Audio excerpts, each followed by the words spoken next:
भारत की 65 करोड़ महिलाओं के लिए आज हमारे पास एक खबर है और इसलिए आज आप सबसे ये कहना चाहेंगे कि ये जो खबर आज हम आपको अभी दिखाने वाले हैं ये खास तौर पर भारत की महिलाओं को समर्पित है। और अगर आपके परिवार में महिलाएं हैं, लड़कियां हैं, तो आज का डीएनए उन्हीं को समर्पित है।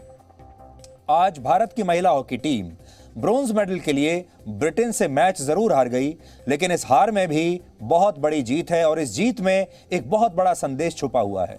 आप लोगों ने शायद इसके बारे में सोचा भी नहीं होगा और आपको ये सिर्फ एक मैच लगा होगा जिसमें भारतीय टीम हार गई और आप सोचेंगे कि एक मैच था, ये मैच आपने देखा, आपने उम्मीद की थी कि हमारी लड़कियां जीत जाएं, नहीं जीत पाई, कोई बात नहीं, अगली बार जीतेंगे। लेकिन ये मैच सिर्फ एक ओलंपिक मैच नहीं था, ये एक बहुत बड़ा मैच था और इस मैच में बहुत बड़ा संदेश है। हमारे देश में आज भी महिलाओं और लड़कियों को फेयर एंड लवली वाली मानसिकता से देखा जाता है। भारत में लड़कियों को रसोई से बाहर निकलकर खेल के मैदान तक पहुंचने के लिए अपने ही परिवार और समाज से लगातार एक के बाद एक कठिन मैच खेलने पड़ते हैं और हर मैच जीतना पड़ता है, क्योंकि हर मैच जीतने के बाद ही उन्हें बाहर जाने का मौका मिलता है, अपने सपनों को साकार करने का मौका मिलता है। और अगर वो एक भी मैच हारी तो एलिमिनेशन राउंड से बाहर हो जाती हैं। परिवारों को अक्सर ये चिंता रहती है कि गांव में लड़कियां शॉर्ट्स कैसे पहनेंगी, स्कर्ट्स कैसे पहनेंगी और शॉर्ट्स पहनकर दौड़ने बाहर कैसे जाएंगी, लोग क्या कहेंगे, पड़ोसी क्या कहेंगे, समाज क्या कहेगा। परिवारों को अक्सर ये चिंता लगी रहती है कि लड़कियां कोचिंग से अब तक घर क्यों नहीं लौटी और लड़कियों को कोचिंग के लिए, मैच खेलने के लिए अपने शहर से तो बाहर बिल्कुल नहीं जाना चाहिए। और अड़ोस पड़ोस के लड़कों को इस मौके का इंतजार रहता है कि वो कब इन लड़कियों पर उंगलियां उठाएं, कब इनका मजाक उड़ाएं। इसलिए ब्रिटेन की लड़कियों से मैच खेलने से पहले हमारे देश की ये लड़कियां अपने ही परिवार, समाज और पुरुष प्रधान मानसिकता से न जाने कितने कठिन मैच खेलते हुए यहां तक पहुंची हैं। हमारे समाज में परिवार अक्सर, एक औसत जो परिवार होता है वो यही चाहता है कि उनकी बेटी फेयर एंड लवली रहे और अपने घर और परिवार को संभाले। बाहर जाएगी तो उसकी त्वचा खराब हो जाएगी। लेकिन भारत की इन 16 लड़कियों ने आज देश की 65 करोड़ महिलाओं के लिए एक शानदार गोल किया है, एक शानदार रास्ता उन्हें दिखाने की कोशिश की है। ब्रोंज मेडल मैच हारने के बाद आज प्रधानमंत्री नरेंद्र मोदी ने भी भारत की महिला हॉकी टीम के खिलाड़ियों से फोन पर बात की और आज आप इस बातचीत को ध्यान से देखिए और इस बातचीत में भी बहुत कुछ छुपा हुआ है और ये बातचीत आज आपको भावुक कर देगी। नमस्कार सर। हाँ जी नमस्कार सर। नमस्ते नमस्ते। देखिए आप सब लोग बहुत बढ़िया खेले हैं। आपने इतना पसीना बहाया पिछले 5-6 साल से, सब कुछ छोड़ छाड़ करके आप इसी में एक साधना कर रहे थे। आपका पसीना बदल नहीं ला सका, लेकिन आपका पसीना आज देश की करोड़ों बेटियों की प्रेरणा बन गया है और मैं टीम के सभी साथियों को और आपके कोच को सबको बधाई देता हूं। Thank you sir, thanks a lot. आपने इतना इनकरेज किया हमारी टीम को, so thank you so much. और निराश बिल्कुल नहीं होना है। अच्छा, मैं देख रहा था नवनीत की आंख पर कुछ चोट आई है। हाँ जी, कल उसको चोट आई थी, उसको 4 स्टिचेस लगे हैं। तो अरे बाप रे, मैं देख रहा था उसको काफी, अभी ठीक है, उसकी आंख को तो कोई तकलीफ नहीं हुई है ना?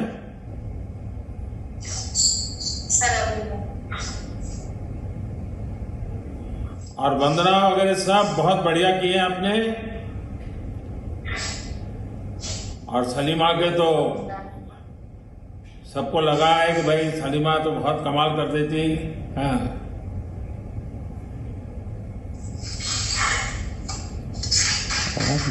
Sir thank you so much. आप लोग रोना बंद कीजिए। मेरे तक आवाज आ रही है। देखिए, देश आज आपका पर गर्व कर रहा है। बिल्कुल निराश नहीं होना है। और कितने दशकों के बाद हॉकी भारत की पहचान फिर से एक बार पुनर्जीवित हो रही है, आपके लोगों की मेहनत से हो रही है।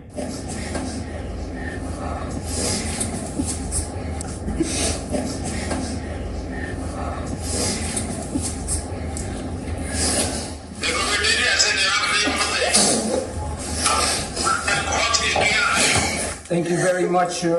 Thank you for your words. And the girls are very emotional at the moment, and I think there will be. You have also tried your level best, and I can see that how you are encouraging our girls, and we are thankful to you. Thank you very much, sir. Wish you all the best for the future. Thank you very much, sir. And I also told the girls they inspired the nation, and I think that is something very important, and they have to cherish. Thank you for your support. Thank you. Thank you. Thank you very much. Namaste. Thank you.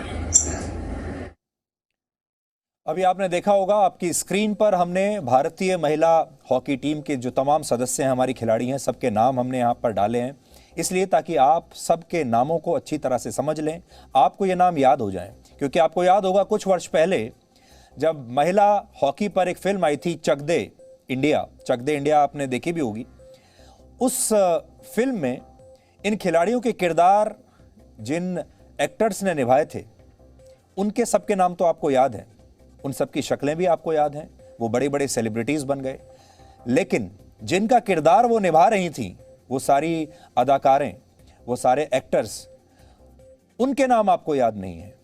और इन लड़कियों के ऊपर भी जब अगली बार कोई film बनेगी तो आपको एक्टर तो याद रहेंगे, लेकिन आपको असली किरदार याद नहीं रहेंगे। इसीलिए मैं कहता हूं कि हमारा जो देश है वो बड़ा अजीब है।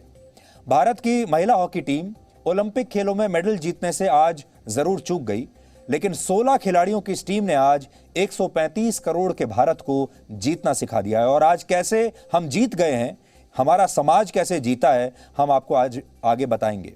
हमारे देश में लड़कियों को लेकर बहुत सारे लोग आज भी फेयर एंड लवली वाली मानसिकता से ग्रस्त हैं, लेकिन इस महिला हॉकी टीम ने इस सोच को हमेशा के लिए गलत साबित कर दिया है। क्योंकि फेयर एंड लवली वाली मानसिकता में ना तो कुछ भी फेयर है और ना ही कुछ भी लवली है।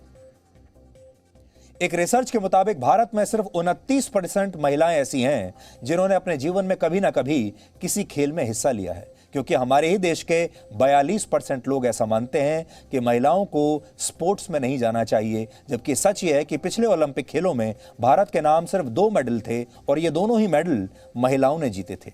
और इस बार भी अब तक जो 5 मेडल हमें मिले हैं इस बार के ओलंपिक्स में, उनमें से 5 में से 3 मेडल्स महिलाओं ने जीते हैं, 2 पुरुषों ने जीते हैं।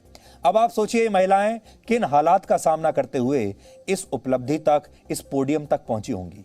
पुरुषों को संघर्ष करना पड़ता है, हम ये नहीं कह रहे कि पुरुष मेहनत नहीं करते, लेकिन महिलाओं का संघर्ष ही अलग है। हॉकी के मैच में सिर्फ ब्रिटेन की 11 खिलाड़ी इन महिलाओं के सामने थी, लेकिन अपने जीवन में ये महिलाएं पूरे समाज से भिड़ते हुए, खेलते हुए, जीतते हुए यहां तक पहुंची हैं। कभी इन्हें खेलों वाले कपड़े पहनने के लिए टोका गया होगा कि शॉर्ट स्कर्ट क्यों पहन ली, शॉर्ट्स क्यों पहन लिया। गांव वालों ने टोका होगा कि शॉर्ट्स पहनकर लड़की दौड़ने कैसे बाहर निकल गई।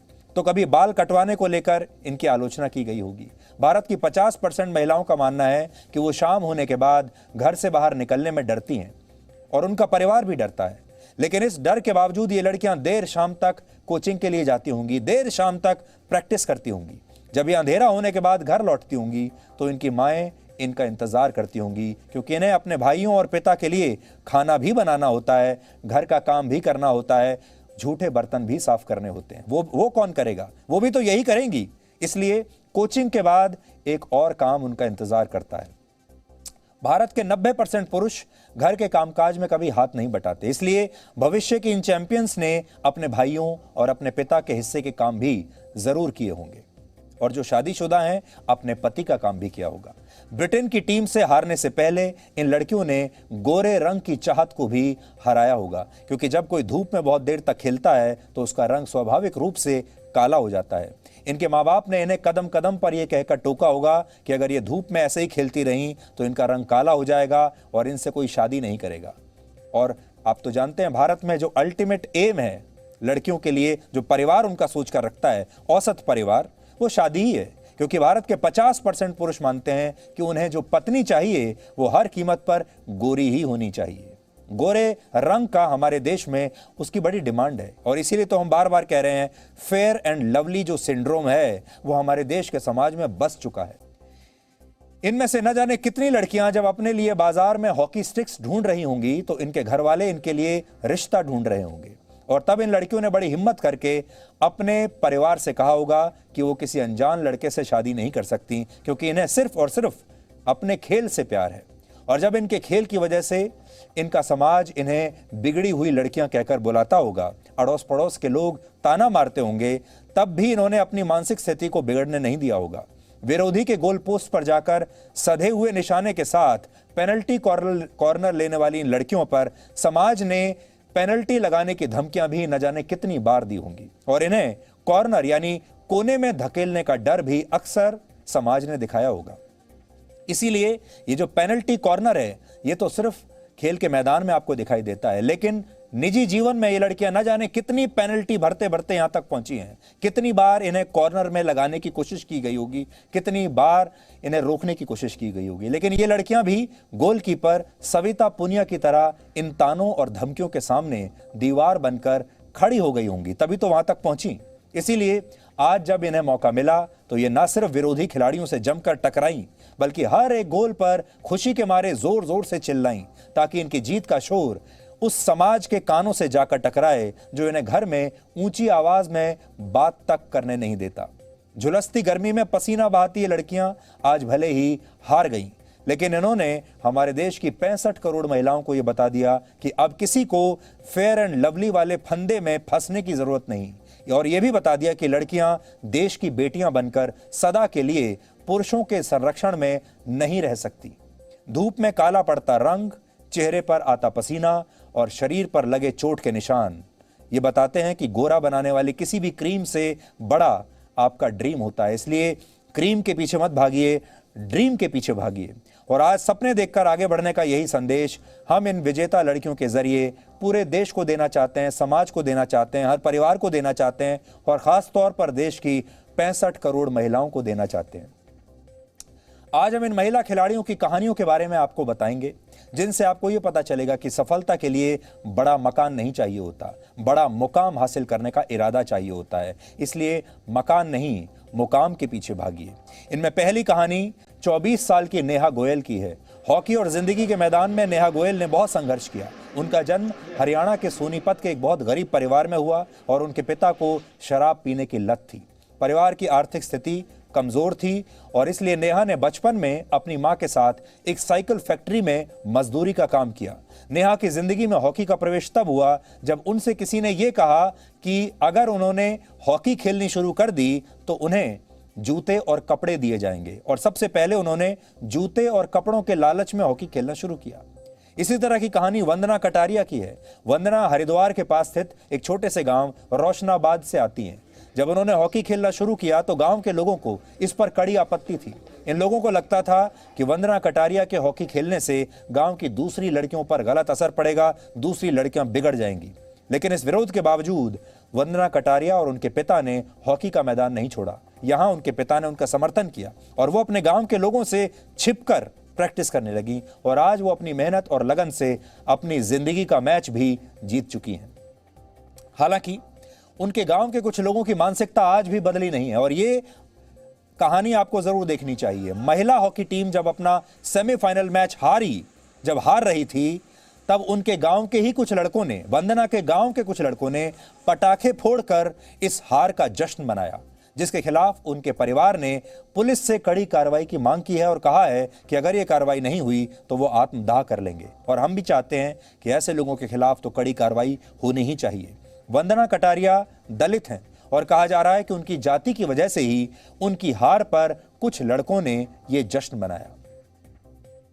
महिला हॉकी टीम की स्टार खिलाड़ी गुरजीत कौर का सफर भी ऐसा ही है। उनका जन्म पंजाब में पाकिस्तान की सीमा से लगे गांव में हुआ, जहां लड़कियों के खेलने को सही नहीं माना जाता था। लोग ऐसी लड़कियों को अच्छी नजर से नहीं देखते थे और परिवार को भी समाज में सम्मान नहीं मिलता था। लेकिन गुरजीत ने कोशिश नहीं छोड़ी और आज उन्हें हॉकी में दुनिया की सबसे बेहतरीन ड्रैग फ्लिकर के तौर पर जाना जाता है। निशा वारसी की कहानी भी संघर्षों से भरी है। निशा का हॉकी से परिचय उनके पिता ने करवाया था, जो दर्जी का काम किया करते थे, कपड़े सिलते थे।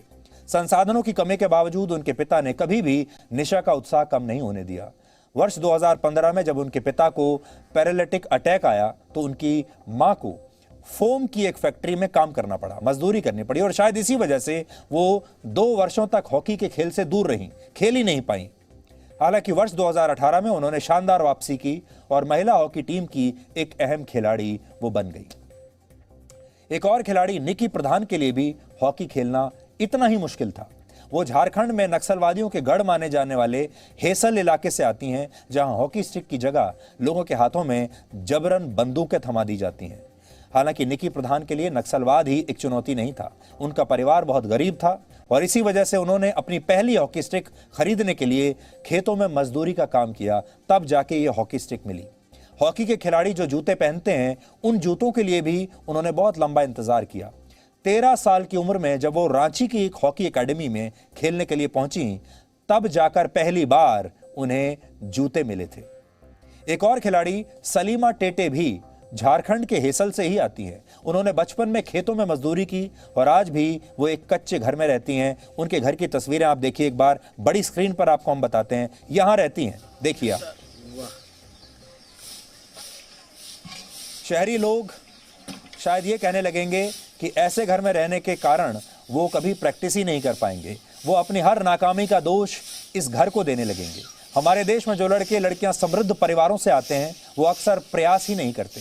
अगर उन्हें ऐसे कच्चे और टूटे फूटे मकान में रहना पड़े तो वो यही कहेंगे कि हम इसलिए नहीं खेल पाए, इसलिए सफल नहीं हो पाए क्योंकि हमारे सिर पर पक्की छत नहीं थी, हमारे पास मकान नहीं था, संसाधन नहीं थे। लेकिन हमें लगता है कि यह मकान तो एक बहाना है, क्योंकि जो लोग सफलता के मुकाम तक पहुंचना चाहते हैं वो मकानों की परवाह नहीं करते। आप सोचिए, आप में से जो लोग बड़े बड़े शहरों में रहते हैं, इस समय स्मार्ट टीवी पर हमें देख रहे हैं, स्मार्टफोन्स पर हमें देख रहे हैं, आप सोचिए इस घर में जो अभी हम आपको दिखा रहे हैं, आप क्या 24 घंटे भी रह पाएंगे? इसे आप एक और कहानी से समझिए। उत्तर पूर्वी भारत के मिजोरम राज्य से आने वाली लालरे सामी मिजोरम के एक दुर्गम गांव से आती हैं, जहां हॉकी खेलने के लिए उनके पास बहुत ही कम संसाधन थे। 16 साल की उम्र में जब वो महिला हॉकी टीम का हिस्सा बनी तो उन्हें हिंदी और अंग्रेजी दोनों ही भाषाएं नहीं आती थीं। उन्हें इशारों में अपनी बात कहनी पड़ती थी। हॉकी के खेल में संवाद सबसे जरूरी होता है और ये उनकी सबसे बड़ी कमजोरी थी, क्योंकि बाकी के लोग, बाकी के खिलाड़ी और उनके कोच उनसे बात ही नहीं कर सकते थे। और लालरे सामी ने गरीबी की भाषा की इस दीवार को भी हमेशा के लिए गिरा दिया और सफलता हासिल की। सविता पूनिया भी हॉकी सीखने के लिए अपने घर से 30 किलोमीटर दूर एक स्कूल जाती थी। ये सफर उन्हें बस से तय करना पड़ता था। बस में बैठकर जाती थी और इस दौरान बस में बैठे लोग उनसे कहते थे कि वो अपना हॉकी का किट बैग बाहर रख कर आए। लेकिन इन तानों से सविता ने कभी हार नहीं मानी और धैर्यवान होकर इस मुकाम तक वो पहुंची। और सविता को अब भारतीय हॉकी टीम की वॉल कहा जाता है, द वॉल, क्योंकि सविता ने जिस तरीके से भारत को मैच जिताए, जिस तरीके से उन्होंने विरोधियों के गोल होने से रोके, कई बार ऐसा लगता था कि सविता के 2 नहीं बल्कि 4, 6, 8 या 12 हाथ हैं, जिसकी वजह से वो गोल नहीं होने देती। इन लड़कियों के इरादों को आप इस तस्वीर से भी समझ सकते हैं। आज महिला हॉकी टीम की खिलाड़ी नवनीत कौर गंभीर चोट के बावजूद ब्रोंज मेडल के लिए यह मैच खेल रही थी। उनकी आंखों के पास चोट लगी थी और वहां 4 टांके लगे हुए थे। देखिए आप ये तस्वीर। और ये चोट उन्हें सेमीफाइनल मैच के दौरान आई थी और उनके पास ये विकल्प था कि वो इस चोट की वजह से आज मैदान के बाहर बैठ सकती थी, क्योंकि 4 टांके आना आंख के नीचे मामूली बात नहीं है। और ये तस्वीर आप देखिए, ये चोट के बावजूद हमारी ये खिलाड़ी खेलती रही। नवनीत कौर को आज अलग से बधाई देनी चाहिए। आज महिला हॉकी टीम निराश है क्योंकि वो ओलंपिक में मेडल के इतना करीब पहुंचकर भी पोडियम तक नहीं पहुंच पाई। लेकिन आज हम इस पूरी टीम से यही कहना चाहते हैं कि इस समय पूरा देश उन्हें सल्यूट कर रहा है, सलाम कर रहा है और अपने देश के लोगों के सलाम से बड़ा और कोई मेडल नहीं होता।